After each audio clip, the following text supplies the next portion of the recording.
कि काल व्याल मुखग्रास त्रास निर्णाशहितवे श्रीमद्भागवतम शास्त्रम कलौ खेरे भाषण। कलयुग से बचना है, काल के प्रभाव से बचना है तो भागवत की कथा सुनो। काल व्याल मुखग्रास, काल से बचना है, कलयुग से बचना है तो भगवान की कथा सुननी पड़ेगी, या फिर भगवान के नाम से जुड़ जाओ, तभी हमारा काल और कलयुग के प्रभाव से बच सकते हैं। वाल्मीकि रामायण में प्रथम श्लोक में यही कहा गया कि श्री राम शरणं समस्त जगता रामं बिना का गतिम। राम के बिना हमारा आपकी कोई गति नहीं। और काल डरता है किससे? तो रामात्रस्यति काल भीम भुजगो रामस्य सर्वं वशे रामे भक्तिरखंडिता भवतु मे रामत्वमेवाश्रयः। जिसने रामकृष्ण नारायण का आश्रय ले लिया और उसके ऊपर काल का प्रभाव रहेगा नहीं, ना ही समय का प्रभाव रहेगा। कलयुग का भी प्रभाव नहीं, काल यानी समय का भी प्रभाव नहीं रहेगा उसके ऊपर। जबकि हमारा आपके ऊपर समय का प्रभाव रहता है। जिसका जन्म हुआ उसकी वृद्धावस्था आएगी कन्फर्म। तो ही चीज तो अपने आप में कन्फर्म है। एक जिसने जन्म लिया उसकी वृद्धावस्था आएगी और एक दिन उसकी मृत्यु होगी। ये कोई नहीं कह सकता कि आपका बेटा जनरल बनेगा कि कर्नल बनेगा कि अधिकारी बनेगा, क्या बनेगा। लेकिन ये भविष्यवाणी सब कर सकते हैं कि आपका बेटा एक दिन वृद्ध होगा और आपका बेटा मरेगा। ये दो चीजें अपने आप में सत्य हैं। लेकिन वही महापुरुषों के साथ ये बातें नहीं जुड़ती। आज तक जितने भी महापुरुष हुए वो काल और कलयुग के प्रभाव से वंचित हैं। उनके ऊपर काल और कलयुग का प्रभाव नहीं। जो भी महापुरुषों को उठा करके देख लो, वो कलयुग के हो या फिर सतयुग त्रेता द्वापर के हो, जब तक चाहे तब तक अपने आप में शरीर को रखें और जब चाहे तो इस शरीर का परित्याग कर दे। यानी उनके हाथ में मुक्ति भी उनके हाथों में है। भगवान ने स्वयं मुक्ति प्रदान की है महापुरुषों के हाथ। इसलिए काल का भी अपने आप में उनके पास समय का कोई प्रभाव नहीं। इसलिए रामात्रस्यति काल भीम भुजगो रामस्य सर्वं वशेत्। हमारा आश्रय लेना है तो रामकृष्ण नारायण का आश्रय, किसी दूसरे का आश्रय। तो कल हमने निवेदन किया था भगवान के 24 अवतार हैं। 24 अवतारों के उपरांत भगवान ने यह भी कहा ऋषो मनोदेवा मनोत्रा मोजसा कला सर्वे हरेरेव सप्रजपस्तुता। धरती पर ऋषि महर्षियों के रूप में भगवान ही अवतार लेते, लेकिन वो कला अवतार में अवतार लेते हैं, अंशावतार में ही। अंशावतार में राम कृष्ण वामन नरसिम्हा कश्यप, ये सब अंशावतार। और जितने अपने आप में साधु संत हैं, कौन संत? तो वाल्मीकि रामायण में अपने आप में निवेदन किया गया ओम तपः श्रद्धाय निरतम तपस्वी महावृतम नारदम परिपप्रक्ष वाल्मीकिमुपंगवम। जो तप और स्वाध्याय में निरत है ऐसे महात्मा श्री वाल्मीकि जी महाराज, जो तप और स्वाध्याय में निरत हैं, लगे हुए हैं। साधु है कौन? जो साधना में लगा हुआ है, तप में लगा हुआ है, भजन में लगा हुआ है, वही साधु है। ओम तपः श्रद्धाय निरतम, जो निरंतर श्रद्धाय में लगा हुआ, कभी भागवत, कभी वाल्मीकि रामायण, कभी मानस, अनेक पुराणों का अवलोकन करता रहे, यानी तप और श्रद्धाय में जो निरत है वो महात्मा। इसलिए ऐसे महापुरुषों के शरणों में जाओ। प्रथम भगति संतन कर संगा। कैसे महापुरुष? ऐसे ही महापुरुषों के सानिध्य में कहा गया जिसके दर्शन मात्र से हमारा आपकी व्याधियां समाप्त हो जाती हों। ऐसे महापुरुषों के सानिध्य में जाना चाहिए जिनके अंदर विशेष लक्षण। तृतीय स्कंध में अपने आप में कपिल जी महाराज साधुओं के लक्षण बताते हैं, कौन कौन से लक्षण संतों के अंदर पाए जाते हैं। तो इसलिए ऋषियों के रूप में भगवान के भक्त अपने आप में जो अवतार लेकर के आते हैं, ये महात्मा, ये भगवान की विशेष अवतार है, लेकिन कला अवतार। इस प्रकार भगवान के 24 अवतारों का हमने संक्षिप्त से कल वर्णन सुना। तदुपरांत महर्षि के असंतोष की व्याख्या है। 17 पुराण लिख डाले व्यास जी महाराज, लेकिन मन में शांति नहीं हुई। क्यों? क्योंकि जिसको जिधर जाना उधर ही जा रहा है, उसके ऊपर कोई प्रभाव नहीं। तो व्यास जी महाराज को बड़ी चिंता हुई कि हमने इतने पुराण लिख डाले, लेकिन जितना प्रभाव समाज के ऊपर पड़ना चाहिए उतना नहीं पड़ रहा। बड़ी चिंतित हुई व्यास जी महाराज। व्यास जी महाराज चिंतित होने के उपरांत सरस्वती नदी के तट पर जाकर के विराजमान। जब सरस्वती नदी के तट पर जाकर के आचमन किया, प्रणाम किया, भगवान का स्मरण किया, हे प्रभु अब हमारी बुद्धि काम नहीं करी, हमने तो 17 पुराण लिख डाले, इतना बड़ा इतिहास महाभारत लिख डाला, ब्रह्मसूत्र की रचना कर डाली, लेकिन तदुपरांत मन में शांति नहीं। उसी समय नारद का दर्शन हुआ। भगवान के मन ही महात्मा है। नारद जी महाराज जी आविष्कार बता, अभी सोच ही रहे थे तब तक नारद का दर्शन हो गया। नारद जी सामने प्रकट हो गए। नारद ने कहा कि हे पराशर महाभाग, हे पराशर नंदन व्यास, आप इतनी चिंता क्यों कर रहे हैं? आप तो सारी दुनिया के चिंता को हरण करने वाले हैं और आपके ऊपर ये चिंता झगली, क्या बात है? कहा कि महाराज क्या बतावें नारद जी, 17 पुराण लिख डाले लेकिन मन में संतोष नहीं हुआ अभी तक। कहा कि आपने 17 पुराण तो लिखे लेकिन उसमें भगवान के गुण कीर्तन के बारे में नहीं लिखा, और जो भी आपने पुराण लिखा उसमें उसी की व्याख्या बता दी। शिव महापुराण में शिव की व्याख्या, पूरा ब्रह्मांड शिव से ही बना हुआ है, मतलब शिव पुराण में पूरा मछली से ब्रह्मांड बना हुआ है। इसलिए लोग दिग्भ्रमित हो गए। और इसी बात को पुष्पदंताचार्य जी महाराज ने महिम्न स्तोत्र में कहा।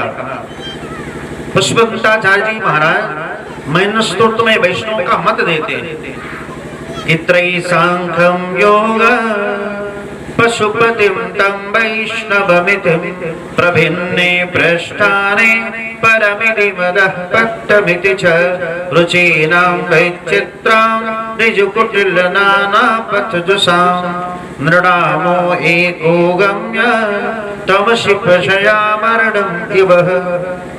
त्रैसांख्यम योगः, उन्होंने कहा त्रैसांख्यम योग पशुपतिम तम वैष्णवमितिम, एक वैष्णव का मत दे दिया। आपकी जिसमें रुचि हो ना उसकी पूजा करो। काली में, चंडी में, भवानी में, बरम में, रीडांगर में, आपकी जिसकी श्रद्धा हो उसकी पूजा करो। रुचीनां वैचित्रां ऋजुकुटिल नाना पथजुषां, लेकिन अंत में कहते हैं कौन? नृणामो एको गम्य, एक ही गम्य है कौन? रामकृष्ण नारायण। यानी पूजा सबकी करनी है, निष्ठा पूर्ण रूप में भगवान में रखनी है। हम वैष्णो देवी भी दर्शन करने जाएं, हर जगह जाएं, लेकिन निष्ठा पूर्ण रूप में भगवान में रहें। शिव जी का भी दर्शन करें लेकिन निष्ठा भगवान पूर्ण रूप में भगवान पर आश्रित रहें। पूजा सबकी करें, निष्ठा एक होना चाहिए, सिर्फ नारायण, क्योंकि निर्रामो एको गम्य। व्यास जी महाराज इसलिए दिग्भ्रमित थे कि इनका 17 पुराण तो लिख डाले लेकिन मन में शांति नहीं, क्योंकि भगवान के बारे में लिखा नहीं। मूलतः भगवान श्रेष्ठ कौन श्रेष्ठ है? जिसकी पूजा में सबकी पूजा हो जाए वही है नारायण। रामकृष्ण नारायण की हमारा आपने पूजा कर ली, ब्रह्मांड के जितने देवी देवता है, ढेडांगर है, समझो कि सबकी पूजा हो। एक नारायण की हमारा आपने पूजा कर ली। इसलिए वैष्णव का मत दिया पुष्पदंताचार्य जी महाराज कि भैया आपकी जिसमें रुचि उसकी पूजा करो, लेकिन भगवान की अपने आप में निष्ठा पूर्ण रूप में भगवान को होना चाहिए। रामकृष्ण नारायण ये परम ब्रह्म है, इनमें पूर्ण अपने आप में विश्वास करो, जिसकी कृपा से पूरा ब्रह्मांड चल रहा है, जो हर जगह विद्यमान, हरि व्यापक सर्वत्र समाना, जो हर जगह विद्यमान है, लेकिन प्रेम प्रकट हो ही न जाए। आपसे अटूट प्रेम ढूंढते ठाकुर जी महाराज, 16 ना प्रेम, तब जाकर भगवान प्रकट हो। इस प्रकार भगवान के 24 अवतार, 24 में से 4 अवतार प्रमुख हुए, 52 नरसिम्हा, राम कृष्ण, उनमें से 2 राम और कृष्ण, अंत में दी चांस कलह पुरुषा कृष्णस्तु भगवान। नारद जी महाराज ने कहा आप भगवान के गुण कीर्तन के बारे में थोड़ा लिखो तो सही। तब जाकर के व्यास जी महाराज ने 18वें पुराण के रूप में श्रीमद् भागवत महापुराण का लेखन किया, वो भी नारद के आदेशानुसार। नारद जी महाराज ने चिंता मत करो, अरे तुम अपनी बात क्या सोचते हो भाई, मैं स्वयं सोच आज तीसरे जन्म में नारद बना हुआ, एक जन्म में नहीं। सनकादियों ने प्रश्न किया, हमने सुना है 10 पुत्र महायोगी, जिनके पुत्र सुखदेव जी महाराज महायोगी थे, उस व्यास के बारे में बताओ कैसे व्यास जी महाराज थे।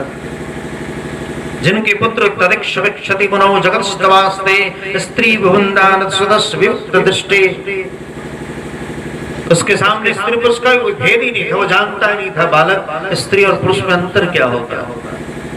ऐसा जिसका पुत्र हो परमहंस, उसके पिता श्री व्यास के बारे में बतावे, हे महात्मा व्यास के बारे में व्यास तो नारायण के पुत्र अपने आप पे ब्रह्मा, ब्रह्मा के पुत्र वशिष्ठ, वशिष्ठ के शक्ति, शक्ति के पराशर और पराशर के पुत्र व्यास जी महाराज और व्यास के पुत्र श्री सुखदेव जी महाराज। ऐसे परम योगी हैं सुखदेव जी महाराज। तो व्यास जी महाराज नारद जी महाराज ने, मैं अपने जन्म की बात सुना रहा हूं तुम्हें। मैं पूर्वजन्म में स्वयं ऊपर नाम का गंधर्व था। त्रिमिल गोप के यहाँ हमारा अगले बार जन्म हुआ, दासी पुत्र के रूप में प्रकट हुए ब्रह्मा के शाप के द्वारा। दूसरे जन्म में दासी पुत्र के यहाँ जन्म हुए, जिनके पिताश्री का नाम द्रुमिल गोप था। पिताश्री जंगल में चले गए भजन करने के लिए, मैया घर में रह गई और ये अपने आप में माता से अब कोई आश्रय था नहीं, तो संतों की सेवा में चली गई। और जब आश्रम में गई तो वहां गाय का दोहन अपने आप में मिला कि जाओ गाय की सेवा करो। मैया बड़ी प्रसन्न होगी, चलो गाय की सेवा करने को तो मिला। तो छोटा सा बालक अपने आप में नारद जी महाराज और ये दोनों माता और पुत्र जाकर के गो सेवा में अपने आप में लगे। लेकिन नारद जी महाराज उनका तो मन भगवान में लगा रहता। उसी समय प्रारब्धानुसार चतुर्मास व्रत करने के लिए संत महापुरुष आ गए। और जब संत महापुरुष अपने आप में पधारे तब नारद जी महाराज का तो और मन लग गया। 4 महीने तक खूब समिधा लेके आते, तुलसी पत्र लेकर के आते, पुष्प लेकर के आते। और श्रीमन नारायण सुबह शाम आरती कथा होती तो उनका भी मन भगवान में लग गया पूर्ण पे। संत जब जाने लगे चतुर्मास व्रत करने के उपरांत नारद जी रोने लगे, बाबा मैं भी आपके साथ चलूं। उन्होंने दिव्य मंत्र दिया है, ओम नमो भगवते वासुदेवाय। द्वादशाक्षर मंत्र दिया है महापुरुषों ने और कहा कि जब तक मैया है तब तक अपने आप पे भजन करो, मैया जब मरी जावे तब साधु बनना। माता से जब तक जिंदा है तब तक अपने आप में सेवा करो, माँ जब मरी जाए तब साधु बनना। अब नारद जी महाराज की चिंता बस एक ही थी, हमारा माई मर जाए तब साधु हो जाएगी। नारद जी प्रतिदिन यही सोच रहे, हमारी मैया मर जाती तो हम साधु हो जाते। अब तो नारद जी महाराज देखो, भगवान की भक्ति में अगर आप लग गए ना तो आपका जहां भी अपने आप पे कोई ब्रेकर भी होगा ना उसको ठाकुर जी तोड़ देंगे। जिसमें आपकी आसक्ति अधिक होगी, धन में, पुत्र में, पत्नी में, जगह में, जमीन में या फिर गोदाम में, जिसमें अधिक आपका प्रेम होगा और भगवान आपको अपनाना चाहेंगे, उसको सब नष्ट कर देंगे। उसका जगह जमीन समाप्त कर देंगे, उसका घर द्वार अपने आप में फंसा देंगे। उसके माता में अपने आप में शक्ति हो तो मैया को मार डालेंगे, पत्नी को मार डालेंगे। भगवान अपनी तरफ जिसको बुलाना चाहेंगे, उसकी जिसमें आसक्ति होगी उसको ठाकुर जी तोड़ देंगे। अब तो भगवान के भजन में मन लग गया। मन कहाँ लगा? भगवान के भजन में। अब सोचने लगे कि हमारी मैया मर जाती तो साधु हो जाते। एक दिन प्रातः काल मैया गाय दोहन के लिए गई। प्रातः काल और जो ही गाय दोहन के लिए गई उसी समय अपने आप में सर्पोदस्पदाम स्प्राम गबड़ाम काल शोधिता। प्रातः काल अपने आप पे सर्पदंश हुआ और उसी समय माता से का प्रणंत हो गया। मैया मर गई और जब मैया मर गई तो अपने आप पे नारद जी बड़े प्रसन्न हो गए। चलो आराम से भजन करे भगवान।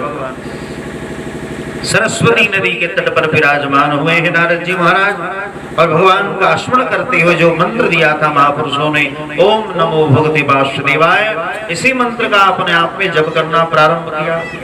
ओम नमो भगवते वासुदेवाय, ओम नमो भगवते वासुदेवाय, ओम नमो भगवते वासुदेवाय, ओम नमो भगवते वासुदेवाय। वासुदेवाय प्रभु वासुदेवाय, वासुदेवाय प्रभु वासुदेवाय। ओम नमो भगवते वासुदेवाय, ओम नमो भगवते वासुदेवाय, ओम नमो भगवते वासुदेवाय, ओम नमो भगवते वासुदेवाय। ओम नमो भगवते वासुदेवाय। ओम नमो भगवते वासुदेवाय। वासुदेव भगवान की जय। ये दिव्य मंत्र का अपने आप को उच्चारण करना प्रारंभ किया। उसी समय भगवान अपने आप हृदय में आए और कहा कि हे नारद, ऐसे ही भजन करते रहो जब सृष्टि का महाप्रलय होगा और तदुपरांत तुम ब्रह्मा के मानस पुत्र बन करके आओगे। इस प्रकार अपने आप के तीसरे जन्म में मानस पुत्र अपने आप में ब्रह्मा के मानस पुत्र बन करके नारद जी का प्रादुर्भाव हुआ। और जब नारद का प्रादुर्भाव हुआ तो नारद इतने सुंदर थे, खूब सुंदर गौर वर्ण के थे, सरकार एकदम गोरे रंग, पुष्पों की माला अपने आप में धारण करने वाले नारद जी महाराज। ऐसे देवर्षि नारद का प्रादुर्भाव हुआ। ऊपर होंगे तस्वीर में देवर्षि नारद। तो नारद जी महाराज, इनको भगवान ने अपनी वीणा दी, जो लक्ष्मी की पर्सनल वीणा थी ना, जिसको लक्ष्मी बजाती थी, देवदत्त नाम की वीणा। उसमें अपने आप में जो ही हाथ फेरना प्रारंभ किया, जिस समय शाम हो या सुबह हो, जो समय का धुन है ना, वो तुरंत प्रकट हो जाएगा। उसको बोलना नहीं पड़ेगा और अपने आप में प्रकट नहीं करना पड़ेगा, वो स्वयं प्रकट है। कि देवदत्तां विभां वीणां स्वर ब्रह्म विभूषितां मुक्षित्वां हरिकथां गायमान शराम्यहम्। देवदत्त नाम की वीणा लेकर के नारद जी महाराज पूरे ब्रह्मांड में क्या करते पता ना?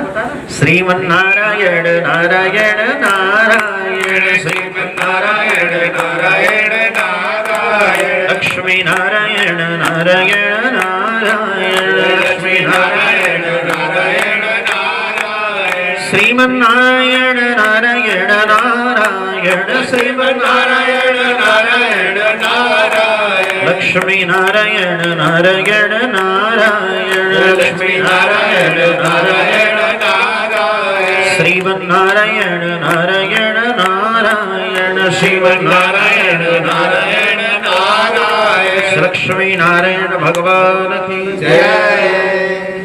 इस प्रकार नारद जी महाराज ने अपने आप पे 2 अंगुल हृदय से जो ही लगाया, व्यास जी महाराज के अंदर जो चतुश्लोकी भागवत थी ना, वो अंदर हृदय में जाकर के विराजमान, और चतुश्लोकी भागवत 18,000 श्लोकों में प्रणीत हो गया। और तब जाकर के व्यास जी महाराज ने इस दिव्य श्रीमद् भागवत महापुराण ग्रंथ का लेखन किया। बोलो भागवत भगवान की जय। इस प्रकार अहो देवर्षि धन्योऽयं यत्कृतं संगवर्धनम् गायन्मादन्यदं तान्माहरं यांत्र जगत्। आप भगवान का गायन करना प्रारंभ करें, तब जाकर के इन्होंने दिव्य भागवत महापुराण को लिखा है। लिख तो दिया, अब दिया किसको जाए भाई? कोई इसका उत्तराधिकारी हो अच्छा तब तो दिया जाए ना, जगह में नौकर के तो देते हैं। जो इसके योग्य होगा उसी को तो उत्तराधिकारी बनाया जाएगा। अब सोचने लगे कि इस समय अपने आप में इसके योग्य है कौन? कोई परमहंस महापुरुष होगा, कोई परमहंस महात्मा होगा, उसी को अपने आप में प्रदान किया जाए। तो परमहंस दुनिया में कौन था भाई? उस समय पता लगा कि परमहंस कोई दूसरा नहीं, सुखदेव जी महाराज। सुखदेव उनके पुत्र ही हैं, लेकिन सुखदेव जी महाराज ब्रह्म की समाधि में बैठे हुए। कौन जगाए उनको ब्रह्म की समाधि से? तो 2 श्लोक अपने आप में उच्चारण किया है। आप ये 2 श्लोक शिष्यों को बोला जाओ और सुनाओ उसको। प्रथम श्लोक में भगवान के सुंदरी का वर्णन किया है कि वरहापीणं नटवरवपुः कर्णयो कर्णिकारं विप्रदवासः कनककपिशं वैजयन्तीं क्षमां रन्दान् वेणु अदर्शदया पूरयन् गोपवृन्दैः वृन्दावनं सपदर्वणं कांसदकृतकृतभिः। भगवान छोटे से हैं अपने आप में, नटवर बपू, छोटे से 3 जगह से टेढ़े हैं ठाकुर जी महाराज। अपने अधरों पर बांसुरी लगाए हुए और कानों में कनेल का पुष्प धारण किया, कर्णिकार पुष्प। वरापीडम नटवर बपू कर्णयो कर्णिकारम, कानों में कनेल का पुष्प धारण किया। श्रीजीव गोस्वामी जी महाराज अपने कर्म संदर्भ टीका में कहते हैं, ये जो संकेत पुष्प है, कर्णिकार पुष्प एक कान में धारण किए। क्यों? ये संकेत पुष्प इसको कहते हैं। जब गोपियां अपने आप पे माता पिता वहां विराजमान है, पूछती आज किधर मिलन होगा इशारे से, तो तुरंत इस कान से निकाल करके इधर लगा लेते कि आज इधर को उच्चारण करने वाले हैं, आज इधर मिलन होगा। ये संकेत पुष्प इसको कहा गया। वराहपीडम, मयूर का पंख धारण करते हैं। वराहपीडम नटवर बभू कर्णयो कर्णिकारम, कानों में कनेल का पुष्प धारण करते हैं और अपने अधरों पर अपने आप में बांसुरी निरंतर रखते हैं ठाकुर जी का। शपथ कृतवी, नंगे नंगे पैर पूरे ब्रज का अपने आप में नंगे पैर घूमते हैं। जूता चप्पल धारण नहीं किया। कब तक? 11 वर्षों तक। अब तो हमने हिंदी बोले का ओकरों को जूता किन के लिए आओ बहने सीख लो। लेकिन भगवान ने 11 वर्षों तक चरण पादुका धारण नहीं की। 11 वर्षों तक ठाकुर जी महाराज ने मुकुट धारण नहीं किया सोने का। आप सोने का मुकुट देख रहे हो ना, तो 11 वर्ष के बाद का। सुदर्शन चक्र धारण किया 11 वर्ष के बाद, जब मथुरा प्रवेश किए हैं तब। नहीं तो उससे पहले बांसुरी ही बजाते और उनका जो भी कार्य भी था ना, सब बांसुरी से ही होता था। ठीक है, उनका जो भी कार्य होता था 11 वर्षों तक बांसुरी से बांसुरी बजाई, ग्वाल बाल बछड़े सब चले आए। बांसुरी बजाई तो अपने आप में सिर्फ अर्धरात्रि में गोपियां चली आई। कोई भी कार्य हो तो निशम्य गीतम, सिर्फ अपने आप में बांसुरी बजाया। बांसुरी क्या है? एक इंस्ट्रूमेंटल सॉन्ग है, जैसे मशीन के द्वारा हमारा बनाते तो इसी प्रकार वो भी एक सॉन्ग है बांसुरी। तो बांसुरी को अपने आप में बजाते हैं, बांसुरी से ही सब काम कर लेते हैं। लेकिन बड़ा होने के बाद बांसुरी से तो काम चलेगा नहीं। बड़े बड़े दुष्टों को मारना है तो सुदर्शन चक्र जी। इस प्रकार बाल्यावस्था में भगवान अपने आप में 11 वर्षों तक जूता धारण नहीं किया। क्यों? क्योंकि ग्वाल बाल में अपने आप में अहिर भी है, ब्राह्मण भी हैं, क्षत्रिय भी हैं, वैश्य भी हैं, शूद्र भी हैं। अगर मैं धारण करूंगा तो हमारे बाप के पास 9 लाख गाय हैं, बात अलग है, हम बड़े बाप के बेटे हैं। लेकिन ये ग्वाल बाल जो है ना, इनके तो माता पिता इतने सामर्थ्यवान है नहीं। और मैं अगर जूता पहनूंगा तो ये भी जाकर के अपनी मैया से कहेंगे, अरे मैया हमें भी कृष्ण जैसा अपने आप में पादुका चाहिए, तो बताओ। अब मैया के पास तो उतना समर्थ नहीं होगा तो रोएगी बैठ कर। इसलिए किसी को कष्ट ना हो, इसलिए उन्होंने जूता चप्पल धारण नहीं किया, सोने का मुकुट धारण नहीं किया। और आज हमने के वो चप्पलों ले आओ थी, जब मैं गांव के देखा तो देख ब्रांडेड कंपनी के चप्पल है। 5,000 के चप्पल किले वाली, 10,000 के चप्पल किले वाली, ये ब्रांडेड कंपनी का कपड़ा है। देख रहे 1,000-2,000 रुपए मीटर का कपड़ा है। अरे भैया कितना भी हो, कपड़ा वस्त्र को ढकने का ही शरीर का काम करेगा। ये नहीं कि रस रसगुल्ला निकले, ये तो सिर्फ शरीर को ढकने का काम करेगा। ये नहीं कि इसमें से रसमलाई निकलेगा, तुम्हारा पेट भरेगा नहीं। इसलिए किसी को जलाओ हम इतना बढ़िया पहने हुए नहीं। तो इनके सौंदर्य का वर्णन किया कि भगवान कितने सुंदर हैं। मयूर का पंख धारण करते हैं, अधरों पर बांसुरी धारण करते हैं, नंगे नंगे पैर घूमते हैं। अरे भैया हमारा आपका कितना सौभाग्य है इस भारत भूमि पे रहने वाले हम मनुष्यों का, जो भगवान स्वयं शब्द भगवान नंगे नंगे पैर आकर के बक्सर में घूमते हैं। भगवान नंगे नंगे पैर वृंदावन में घूमते हैं, बक्सर में घूमते हैं, अयोध्या में घूमते हैं। सोचो,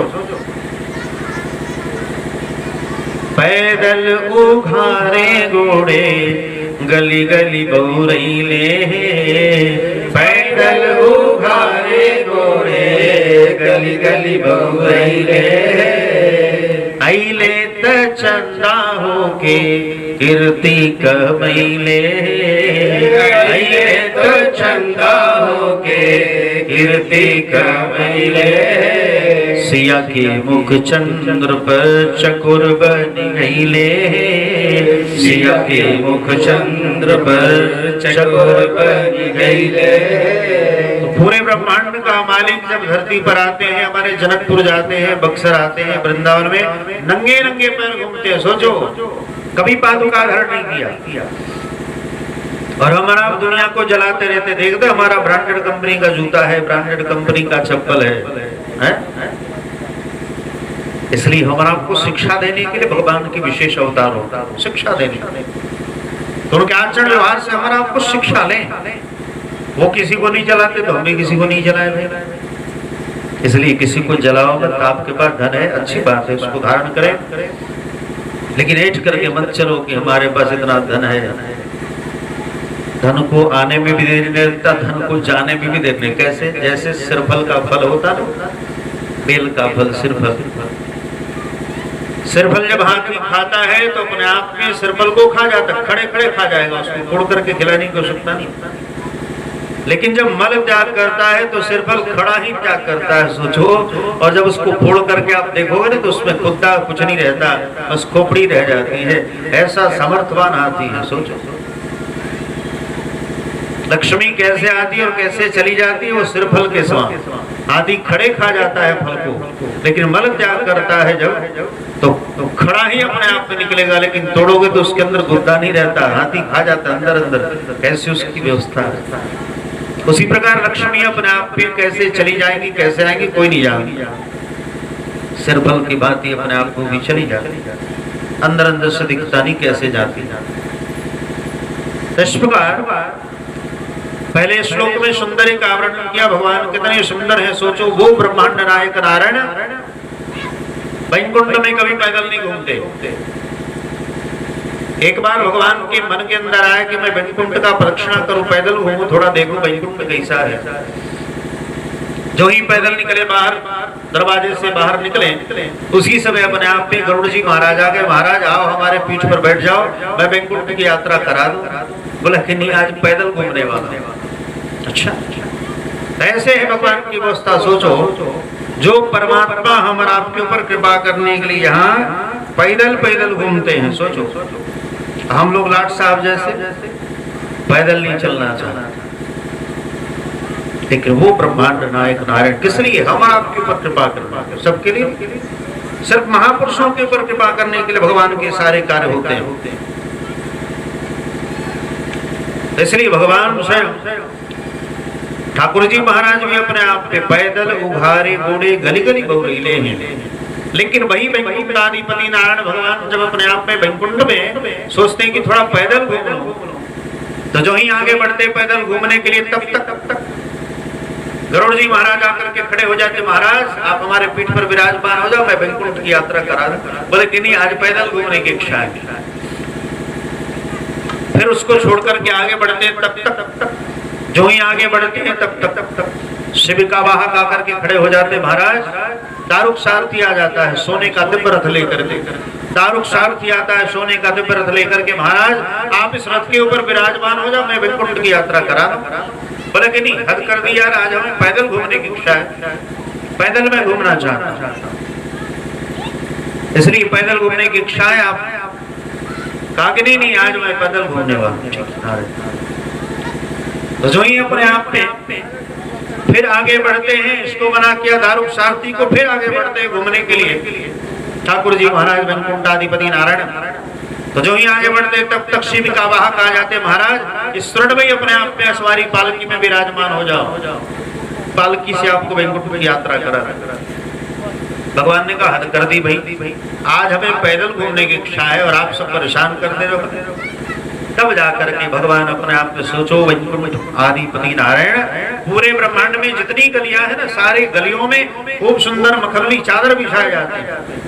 मखमली चादर अपने आप में चारों तरफ बिछाए जाते हैं। तदुपरांत उसके ऊपर कमल के अपने आप में पुष्पों की पंखुड़ियों को बिछाया जाता है, और तदुपरांत अपने आप में कमल के पुष्प को पराग को बिछाया जाता है, और तदुपरांत नेत्र का छिड़काव किया जाता है। खूब सुंदर सहराई वाद्यंत्र बजते हैं, और तदुपरांत भगवान के चरणों में खूब सुंदर मखमली जूती धारण कराई जाती है। तब ठाकुर जी महाराज धीरे धीरे पैदल पैदल वैकुंठ की यात्रा करते हैं। लेकिन वही परमात्मा अपने आप में बक्सर और वृंदावन या अयोध्या या फिर जनकपुरी में जब जाते हैं तो पैदल उघारे घोड़े गली गली बहुरीले, पैदल उघारे घोड़े गली गली बहुरीले। लेकिन वही परमात्मा जब धरती पर आते हैं तो पैदल उघारे घोड़े गली गली बहुरीले। नंगे नंगे पैर अपने आप में ठाकुर जी महाराज पंचकोश यात्रा करते हैं, जनकपुर की यात्रा करते हैं, वृंदावन में अपने आप में गाय चराते हैं। ये है भगवान। सोचो इतना बड़ा कैसे इतना छोटा हो जाता पता नहीं चलता, और आप इतने छोटे होकर के बड़ा बनना चाहते। छोटा बनने में जितना फायदा ना बड़े बनने में नहीं, शिष्य बनने में जितना फायदा गुरु बनने में नहीं, क्योंकि गुरु को जीवन भर देना है, शिष्य को तो अपने आप में ग्रहण करना। तो ठाकुर जी महाराज ऐसे सामर्थ्यवान है, तो व्यास जी महाराज ने 2 श्लोक दिया। पहले तो भगवान के सौंदर्य का वर्णन कर दिया, दूसरे श्लोक में बकराम के नित्य अपने आप पे अहो वकीयम स्तनकाल कूटम, जो बकराम दैत्य की अपने आप पे बहन पुतना थी, अपने अस्त्रों में कालकुट विष लगा करके भगवान को मारने के लिए आई। इस श्लोक को अपने आप में सुनाया और उस पुतना को अपने आप में भगवान ने स्तन पार करते करते करते करते उसका प्रणंत कर दिया और अंत में उसको माता का पद प्रदान कर दिया।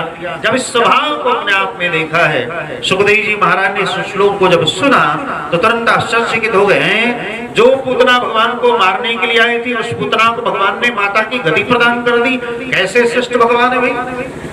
आंख खुली, सुखदेव जी महाराज ब्रह्म की समाधि से बाहर निकले हैं और बाहर निकल करके अपने आप पे कहा, शिष्यों आपसे इतने सुंदर सुंदर कहां से श्लोक सुन जा रहे।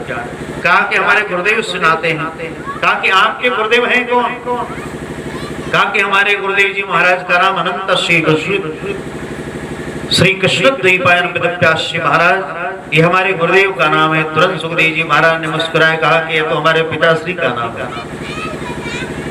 श्री गुरुजनों का नाम लेना हो तो उसके आगे कम से कम श्री तो जरूर लगाए, यानी कि अपना नाम श्री श्री 1008 फलाने स्वामी जी महाराज और गुरुदेव जी महाराज का ऐसे ही ले लिए, नहीं, उसके आगे विभूतियों को लेकर के लगा करके लेना चाहिए।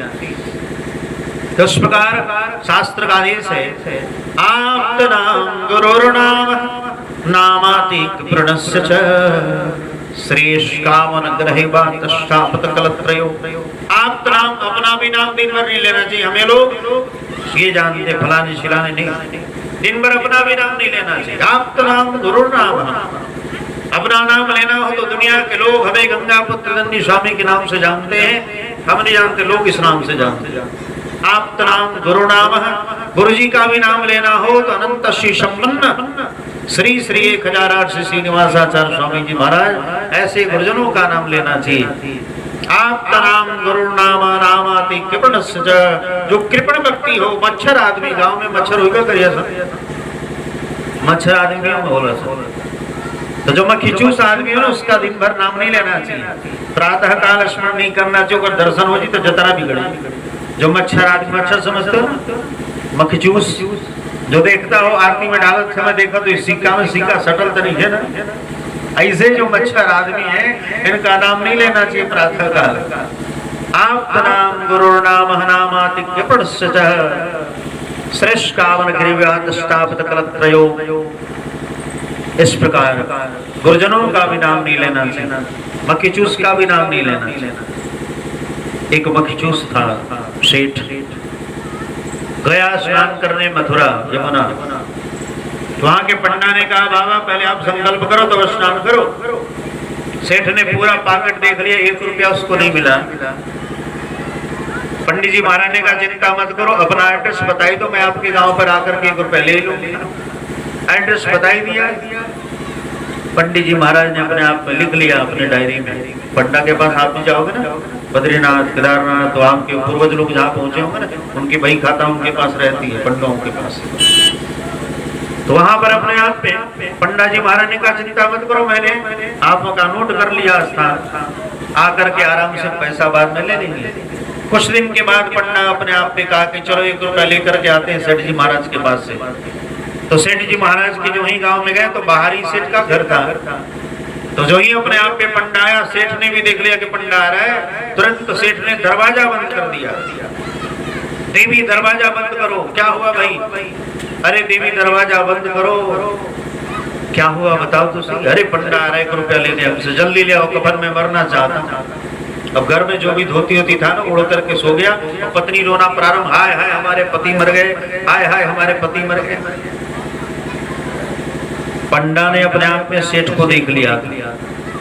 पंडा आया और दरवाजे पर दरवाजा खटखटाया, पत्नी हाय हाय करते हमारे पति मर गए, पति मर गए। उस पंडा ने कहा तुम्हारे पति मरे जी हमें कोई मतलब नहीं, मैं तो 1 रुपया लेने आया हूँ, 1 रुपया लेकर के जाऊंगा, नहीं तो यही दरवाजे पर बैठता हूँ। पत्नी अंदर जाकर के अपने आप में कहते हे सेठ तुम 19 हो तो तुमसे 21 है, वो मच्छर में वो 21 है, वो 1 रुपया क्या बिना लिए मैं जाऊंगा नहीं। सेठ ने कहा देखो देवी मैंने कितने सूद और ब्याज पर 1 रुपया कमाया है, मैं उसको दूंगा नहीं, भले अपने आप के शरीर को जला करके भस्म कर दूं।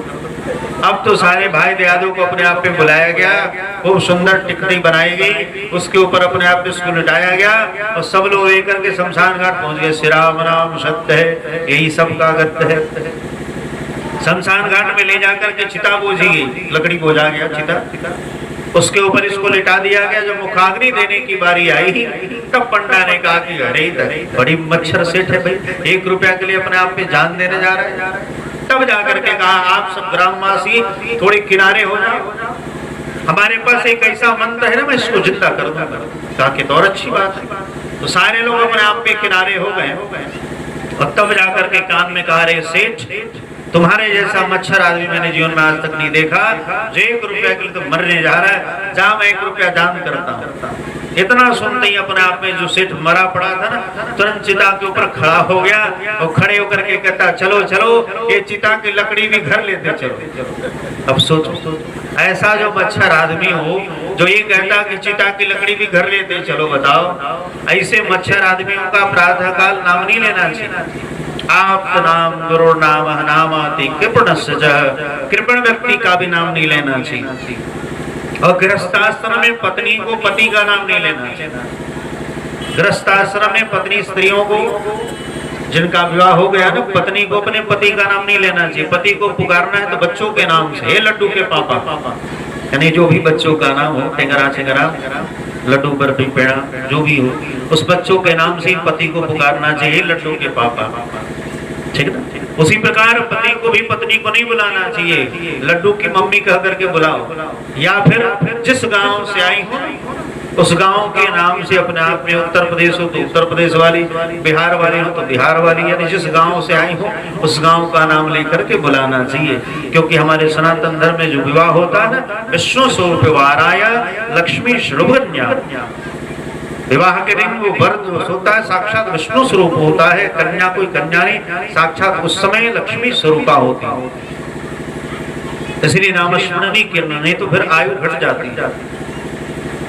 श्रेष्ठ काम कलत्रयः, इस प्रकार अपने आप में शास्त्र के अनुसार आप नाम गुरु नाम नामाति कृपणस्य, कृपण व्यक्ति का भी नाम नहीं लेना चाहिए। पत्नी को पति का नाम नहीं और पति को पत्नी का नाम नहीं लेना चाहिए।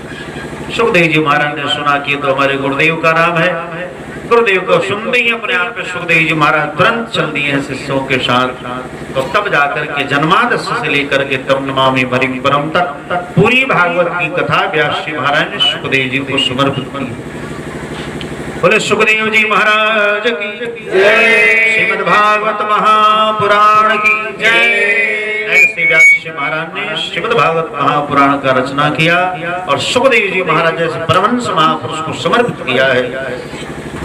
आगे किस प्रकार से भागवत महापुराण, आगे संकादियों ने प्रश्न कर दिया है, प्रभु आप ही बतावें भागवत महापुराण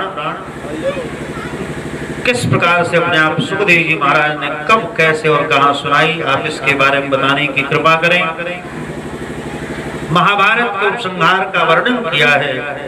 महाभारत में अपने आप के सारे मारे जा चुके हैं कौरव, दुर्योधन बचा हुआ है, 2, 4, 5 लोग ही बचे हुए हैं। कृपाचार्य, अश्वत्थामा, दुर्योधन, ये सब बचे हुए।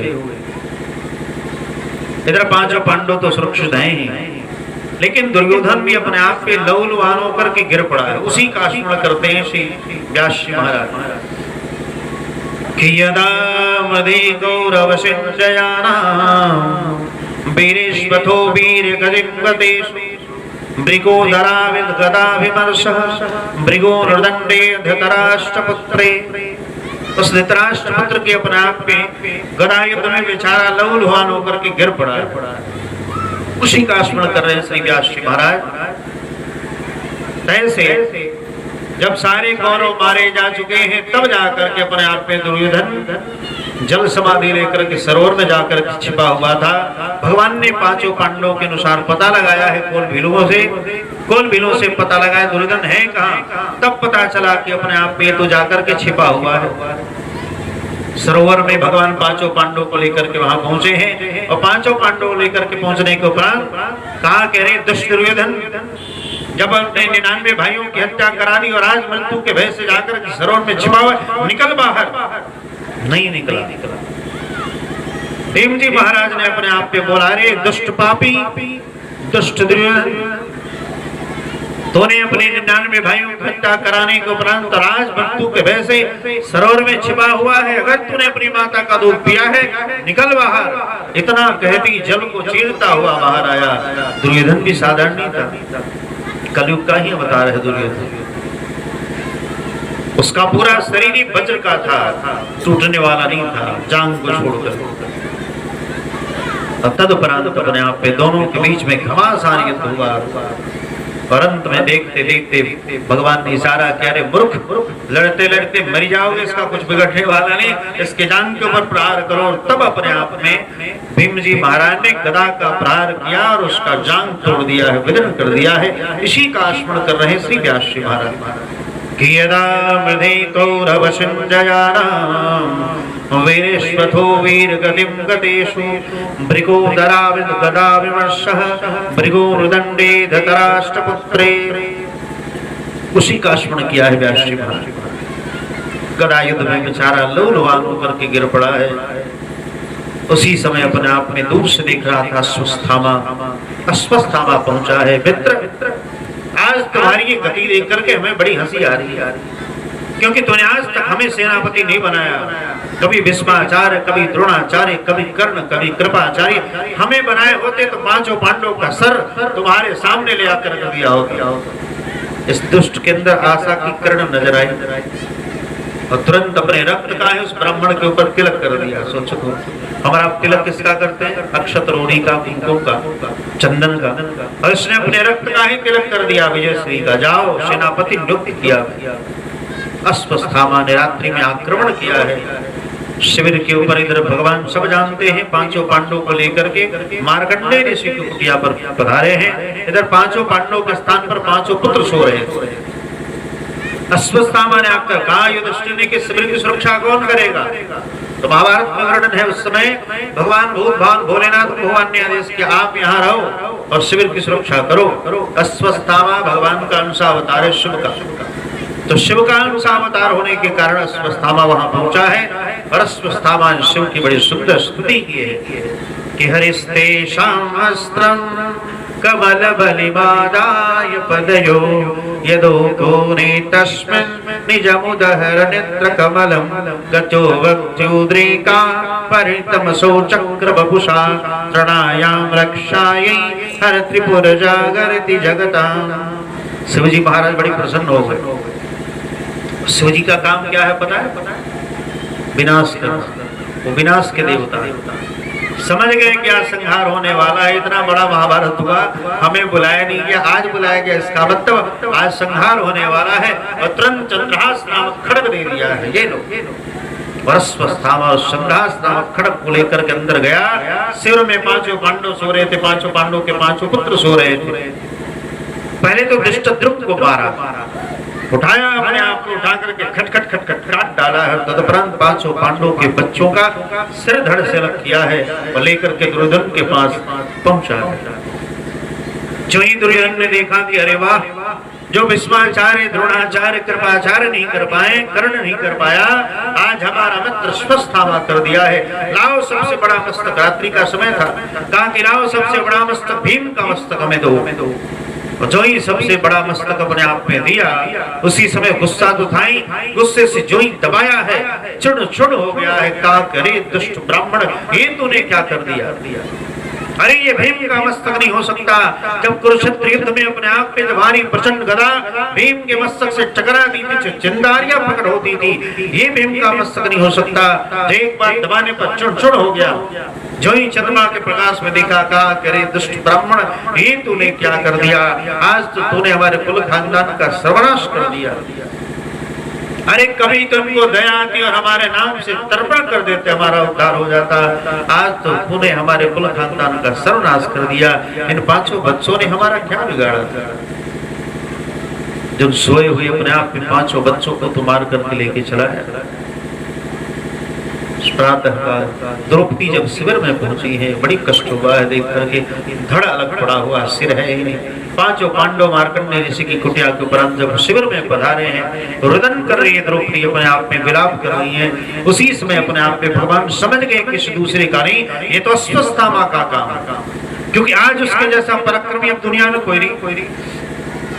तुरंत भगवान समझ गए, देखा तो अपने आप में माता से रुदन कर रही है द्रौपदी कि माता शिशूनाम निधनम सुतानाम निसम्य घोरम परिपत्यमानाम। माता सी रो रही, हाय हाय हमारे बेटों ने क्या बिगाड़ा था, दुष्टों का जो धड़ से रख करके सिर लेके चले गए। अर्जुन ने कहा देवी चिंता मत करो, जिसने भी लेकर के गया मैं उसके मस्तक को लेकर के आऊंगा, और उसके मस्तक पर तो बैठ करके अपना अपने अभिषेक करना, तो स्नान करना, ऐसा संकल्प लिया है। और भगवान समझ गए, तुरंत रथ के ऊपर बैठ गए हैं, और बैठने के उपरांत जो ही आगे बढ़े, क्या हुआ, एक अद्भुत घटना। अश्वत्थामा ने कहा कि अब तुम्हें बचने वाला नहीं, पीछे से दिव्य रथ आ रहा है, आगे भगवान सारथी बने हो, पीछे गांडीधारी अर्जुन विराजमान है। मृत्यु के भय से अपने आप में भाग रहा था, अब सोचा कि बचेंगे नहीं, तो ब्रह्मास्त्र का प्रयोग कर दिया। जो ही ब्रह्मास्त्र का प्रयोग किया कि ततः प्रागतः तेजः प्रचंडम सर्वतो दिशम, चारों दिशाओं में अपने आप में प्रचंड अग्नि फैल गई।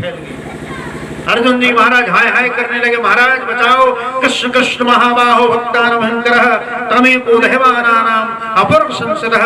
हे कृष्ण हमारी सुरक्षा करो, नहीं तो ये ब्रह्मास्त्र जला करके भस्म कर देगा। भगवान ने कहा, अरे मूर्ख, विषम विष औषधि, विष की औषधि विषी होती है, तुम भी ब्रह्मास्त्र का प्रयोग करो। और तब जाकर के ब्रह्मास्त्र का प्रयोग अर्जुन जी महाराज ने किया है। दो ब्रह्मास्त्र टकराने वाले थे, उसी समय अंगिरा और नारद ऋषि जी महाराज ने आकर के दोनों को रोक लिया। सोचो क्या अद्भुत महापुरुषों का पराक्रम है। अपने तप के प्रभाव से एक तरफ दोनों तरफ महापुरुषों ने दोनों दिव्यास्त्रों को रोक लिया, पकड़ लिया हाथों में। सोचो, नहीं तो दोनों दिव्यास्त्र टकराते तो 12 वर्षों का काल पड़ता। और दोनों को हाथों से अपने आप पे, एक नारद ने, एक अंगिरा ऋषि ने पकड़ लिया। कैसा तेज है, पराक्रम है, महापुरुषों का तप कैसा है। इसके उपरांत अपने आप में गीदड़ की भांति बांध करके, उसमें डिक्की होती है, रथ में भी पीछे डिक्की जिसमें दिव्यास्त्र रखे जाते हैं। एक भाला टूटा, दूसरा भाला निकाला, भाला गदा तलवार त्रिशूल सब रखे रहते हैं उस डिक्की में, रथ की डिक्की में युद्ध के समय। इस प्रकार उसमें उसको बांध करके रस्सी से और लेकर के गया। अर्जुन जी महाराज उठाकर पटक दिया। द्रौपदी बताओ इस दुष्ट को कौन सा दंड दिया जाए, आप बताओ इसको कौन दंड दिया जाए। द्रौपदी ब्राह्मण भक्त थी, संत सेवी थी, देखते ही अपने आप में कह दिया इसको छोड़ दिया जाएगा। हद कर दी भाई, हम लोग इतने मेहनत से पकड़ के ला रहे हो, ये सा अत्याचारी पापाचारी, इसको आप कहते कि छोड़ दिया जाए।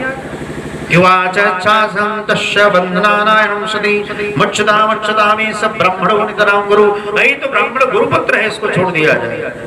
ये तो साक्षात द्रोणाचार्य है, हमारे गुरुजी महाराज। वही आज अश्वत्थामा के रूप में विराजमान है। सहेस भगवान द्रोण प्रजा रूपेण वर्तते। ये तो साक्षात द्रोणाचार्य के पुत्र की द्रोणाचार्य के रूप में विराजमान है। अगर अपने आप इनका वध हो जाए तो इनके मैया अकेला पुत्र, मैया श्राप देवी, पूरी कुल खानदान का विनाश हो जाए। इसलिए ब्राह्मण कैसा भी मारना नहीं चाहिए। यो को पिता ब्रह्म कुलम राजन्य रजिताम्भवी तम कुलम प्रदीक्षाम सारवन्नम सुचारपदम। अरे कहीं अपने आप में इसके भैया ने साप दे दिया, पूरे कुल खानदान का विनाश हो जाएगा, इसलिए इसको छोड़ दिया जाए। अर्जुन जी महाराज ने कहा, भीम जी महाराज ने कहा, तुम सब छोड़ो, मैं मारूंगा इस दुष्ट को, ये छोड़ने के लायक नहीं। भगवान ने कह दिया, भगवान से अर्जुन जी महाराज आप बताओ सरकार। तो भगवान ने कहा, ब्रह्म बंधु हंतव्य आता उदाहरण। अरे ब्राह्मण का पुत्र कैसा भी हो मारना नहीं चाहिए, अत्याचारी कैसा भी छोड़ना नहीं चाहिए।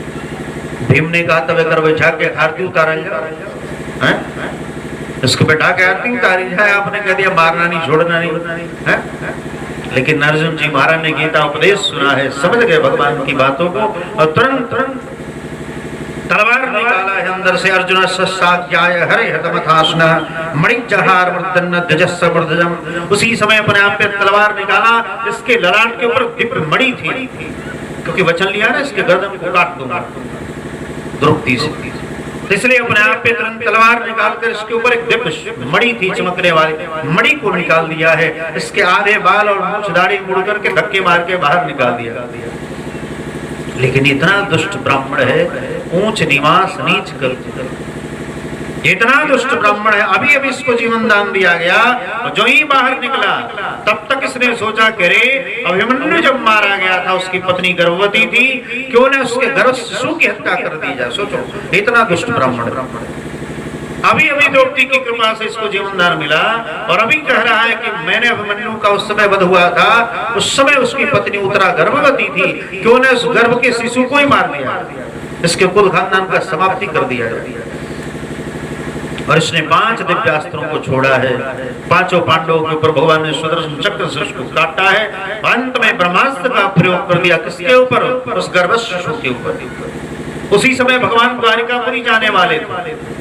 जो ही द्वारिकापुरी जाने के लिए रथ के ऊपर आरूढ़ हुए, गंतुम कृतमति ब्रह्मन् द्वारकामृतमास्थितः, अभी रथ के ऊपर जाकर के बैठते ही भगवान उसी समय अपने आप पे उतरा, गर्भवती थी, चिल्लाती ही बाहर आई, हे कृष्ण हमारी सुरक्षा करो, पाहि पाहि महायोगिन देव देव जगत्पते, नान्यं तद्भयं पश्ये यत् मृत्यु परस्परम कामं दहत माम नाथम मामो गर्भे निपातयाम। हे प्रभु इस शरीर का अपने आप पे विनाश हो जाए, लेकिन इस गर्भ शिशु को आप बचा लो। क्यों?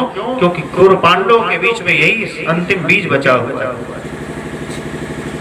पूरे कुरुवंश और पांडवों के बीच में अपने आप पे यही अंतिम बीज बचा हुआ है, इसलिए इसको मरने न दो, भले हम मर जाए कोई बात नहीं। कामम लत माम नाथ मामे गर्भो निपात, इस गर्भ की आप सुरक्षा कर लो। भगवान के नेत्र से आंसू टपकने लगे।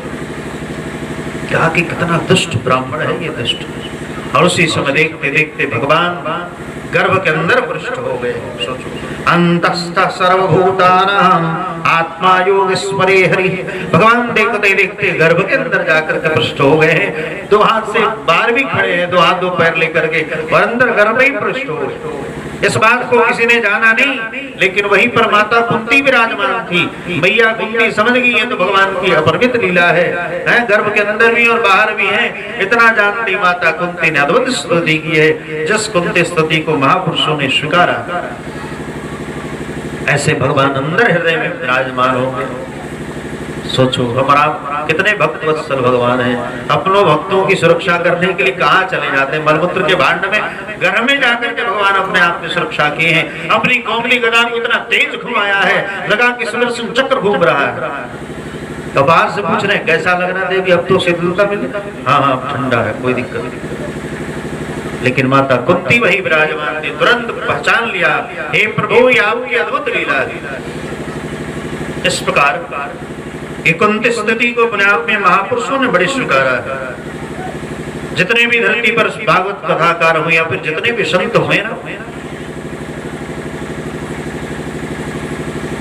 इसलिए कुंती स्तुति एक अद्भुत स्तुति है, जिसको सारे महापुरुषों ने हृदय से लगाया, स्वीकारा है। जैसे पितासुर के चतुश्लोकी को मैया ने अपने आप पे देखती समझ गई, आप अंदर भी और बाहर भी हो। कि नमस्ते पुरुषोच्चादं ईश्वरे प्रकले परम आलक्ष्यं सर्वभूतानां अंतर्बहिर्स्थितं हे नाथ, आप गर्भ के अंदर भी और बाहर भी हैं। ये गर्भ के अंदर उत्तरा के गर्भ में कौन है पता? साक्षात परीक्षित, जिनके आगे हमारा आप कथा सुनेंगे ना, परीक्षित जी महाराज को 7 दिनों तक कथा सुनाई है। वही परीक्षित जी महाराज गर्भ के अंदर है, जिसके ऊपर ब्रह्मास्त्र का प्रयोग किया स्वस्थामा। अंदर भगवान गर्भ में प्रविष्ट हो गए। सोचो, तब माता से स्तुति करना प्रारंभ किया, हे प्रभु आप अंदर भी हैं और बाहर भी हैं। आप तो माया के पति हो परमात्मा, कि माया यानिकांक्षन्नः मज्ञादोचजम्यव न लक्ष्यसे मृदिशा नटो नाट्यधरो यथा।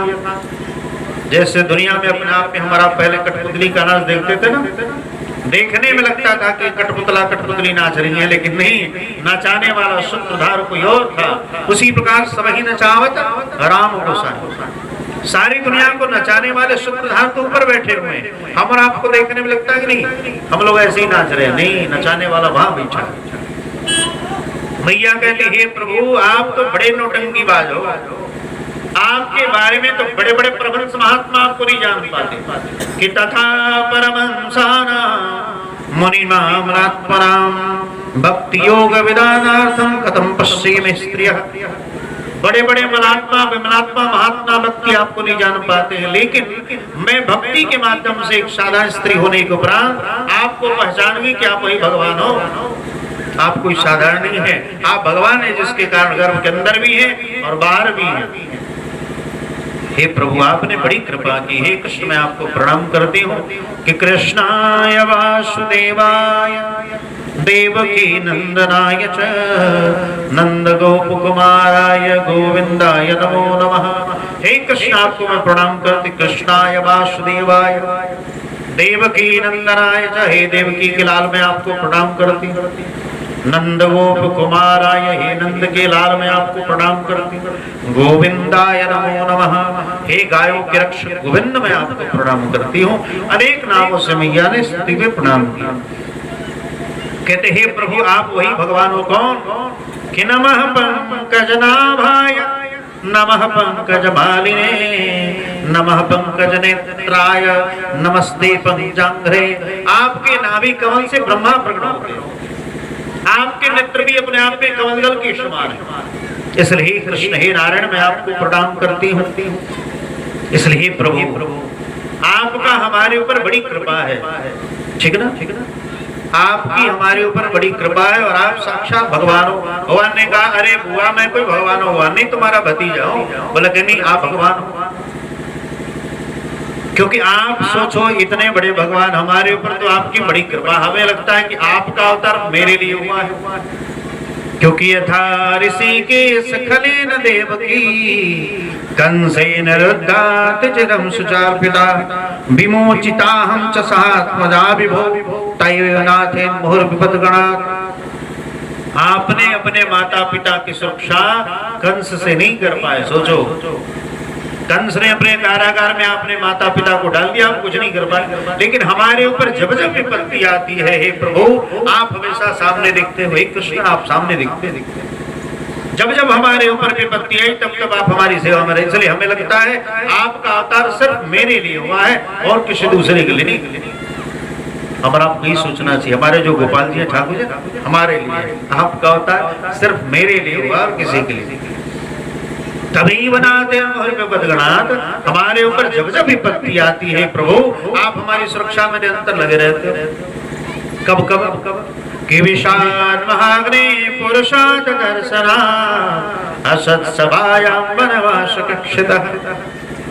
जब जब हमारे ऊपर विपत्ति आई, विशाल महाग्नि, हमारे बच्चों को विष दिया गया, उस समय आपने सुरक्षा की। भीम जी महाराज को विष दिया गया, उस समय आपने सुरक्षा। विशाल महाग्नि, अग्नि से भी अपने आप पे रक्षा करी, में आपने सुरक्षा। पांचों पांडवों को मैया के सहित कुंती माता कह रही है कि हमारे पुत्रों के सहित हमें अपने आप पे रक्षागिरी में भेज दिया गया। और रोचन ने रात्रि में आग लगा दिया। दुर्योधन का जो मंत्री रोचन था ना, अर्धरात्रि में आग लगा दिया, क्योंकि लाख का बना हुआ महल था और धू धू करके जलने लगा। ये तो बिरजू जी महाराज की सहायता से उसमें सुरंग का निर्माण हुआ, उसी के माध्यम से हमारा आप निकल गए। वहां भी आपकी कृपा नहीं होती तो हम आप जल के मर गए होते, आज जिंदा नहीं रहते। तो विशाल महाग्नि पुरुषाद दर्शनात् असत्सभायां वनवास कक्षितः। आपने हमारे बच्चों की सुरक्षा की। कहा? असत्सभायां, दुष्टों की सभा से, जहां बैठ करके जुआ खेला जा रहा था, उसको मैया कहती असत सभा, ये दुष्टों की सभा है। क्यों? इतने बड़े बड़े महापुरुष वहां विराजमान थे, भीष्माचार्य, द्रोणाचार्य, कृपाचार्य, अश्वत्थामा, कर्ण, दुर्योधन, इतने बड़े बड़े रथी अतिरथी विराजमान थे, महारथी विराजमान थे। लेकिन ऐसे बड़े बड़े विद्वान और बड़े बड़े सिद्ध और बड़े बड़े रथी महारथियों के मध्य में ऐसी घटना घटी, दुर्योधन ने आदेश कर दिया, ये तो 5 पतियों की पत्नी है, इसको लाज शर्म कहा, इसको निरस्त करके ले आकर के हमारे जांग के ऊपर बिठा दो। और सब लोग मुख बन करके बैठे रहे, किसी ने विरोध नहीं किया, सब नीचे करके बैठे रहे। इसलिए प्रभु वहां भी आपने वस्त्रावतार धारण करके हमारे द्रौपदी की लाज बचाई, हमारे बच्चों की लाज बचाई। इसलिए प्रभु असत सभायां वनवास कक्षितः, दुष्टों की सभा से नहीं, आपने हमें बचाया। असत सभायां वनवास कक्षितः, आपने वनवास फिर दोबारा अपने आप पे युद्ध क्रिया हुआ और उसमें नियम रखा शकुनी जी महाराज ने, इस बार का अपने आप पे जो जुआ होगा ना, जो हार जाएगा 12 वर्षों का वनवास और 1 वर्ष का अज्ञातवास को दिया जाएगा। और 1 वर्ष का अज्ञातवास में अगर देख लिया गया तो फिर 12 वर्षों का वनवास और फिर 1 वर्ष का अज्ञातवास। शकुनी ने ऐसा बुद्धि लगाया था जीवन भर जंगल में ही रह जाएंगे हम लोग, राज भोगते रह जाएंगे। लेकिन हे प्रभु, आपने वनवास में भी हमारे बच्चों की बड़ी सुरक्षा की, वनवास सुरक्षित। इसलिए माता श्री तवई बनात है हमारे विपदगणात, हमारे ऊपर जब जब विपत्ति आती है तब तब आपने सुरक्षा की। और वही मिले मिले नेक महारथस्य तो बड़े बड़े महारथियों से महाभारत युद्ध में आपने हमारे बच्चों की सुरक्षा की, स्वयं सारथी बनकर करे।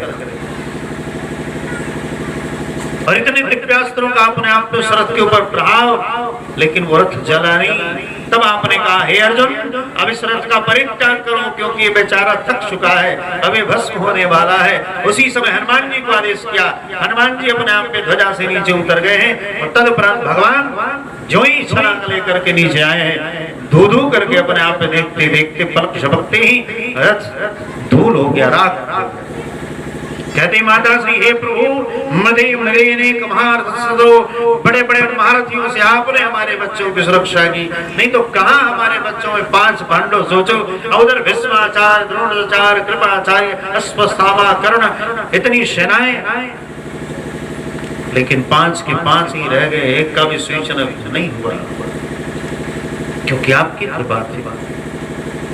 एक बार अहंकार हुआ अर्जुन जी महाराज, अर्जुन और कर्ण का युद्ध चल रहा है सामने आमने सामने। कर्ण ने जब प्रहार किया तो अर्जुन जी महाराज का जो रथ था ना, 2 हाथ पीछे चला गया। और अर्जुन जी महाराज ने प्रहार किया तो 7 हाथ पीछे चले, 7 हाथ पीछे कर्ण का रथ। अर्जुन बड़ी प्रसन्न हो गए, वाह मैं गांडीवधारी अर्जुन हूं, मैं एक बार प्रहार